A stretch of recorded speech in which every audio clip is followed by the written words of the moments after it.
All right, let's jump right in. Today we're going to break down one of the most debated ideas in all of Reformed theology, unconditional election. It's a concept that really forces you to grapple with God's sovereignty, human will, and the very nature of salvation itself.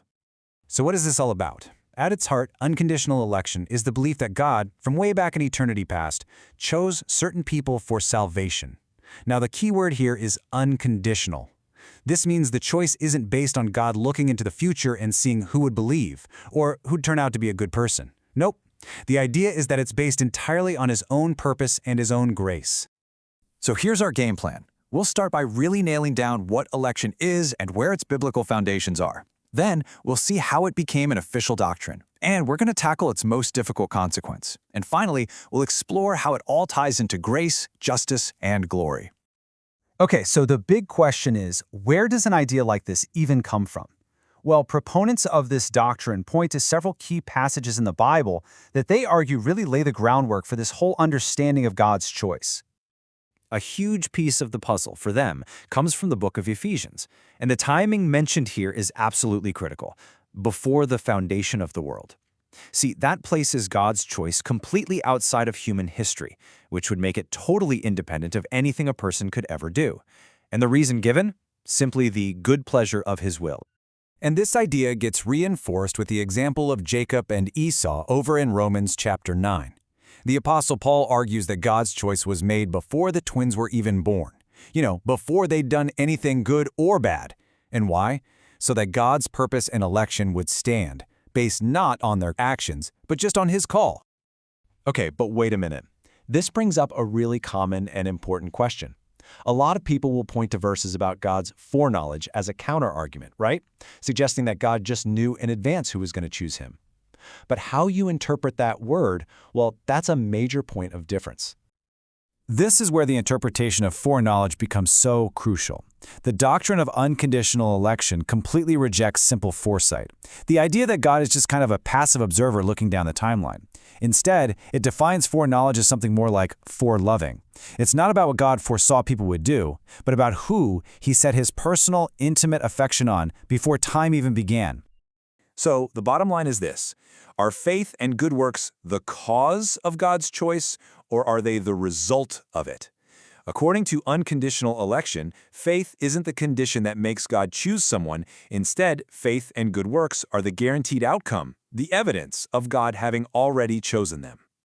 Now, these biblical interpretations weren't just left to individual thinkers. Oh no, they were debated, argued over, and eventually hammered out and codified into official statements of faith, things we call confessions and canons that have guided churches for hundreds of years.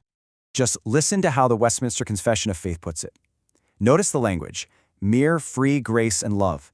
It explicitly says God's choice was made without any foresight of faith or good works acting as some kind of condition that might persuade Him.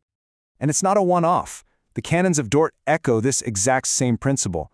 Again, the cause is located entirely within God Himself, an unchangeable purpose that comes from mere grace and the sovereign good pleasure of His own will. Okay, now we have to address the logical extension of this doctrine. If God actively chooses some for salvation, well, what does that imply about those who aren't chosen? This leads us to one of the most challenging aspects of the whole teaching. This is known as the doctrine of reprobation. And the key phrase to understand here is pass by. In this view, God sovereignly withholds His special saving mercy from the non-elect, essentially leaving them to the just consequences of their own sin. Let's break down the logic here, because it's pretty important to the whole system. The starting point is that all of humanity, because of sin, deserves condemnation. Okay? So from there, the elect receive grace. That's mercy they absolutely did not deserve.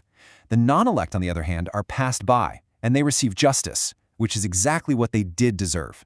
So according to this view, the crucial point is that no one gets injustice. Some get grace, others get justice. So, why? What is the ultimate goal of this entire theological framework? Why would salvation be structured this way? Well, the answer, according to the doctrine, has everything to do with grace, justice, and the glory of God. Let's just walk through the logic one last time.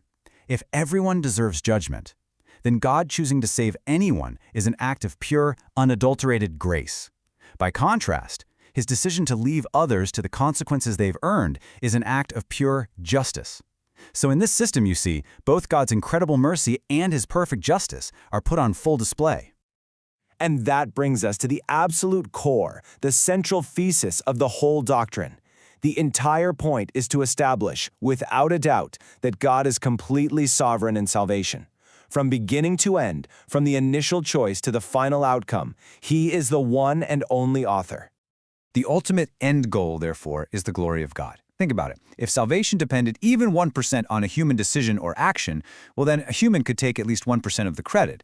This doctrine is designed to ensure that 100% of the glory for salvation goes to God and God alone.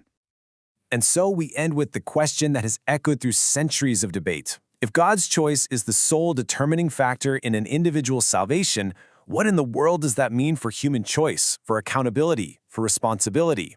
That right there, that is the central tension at the very heart of unconditional election.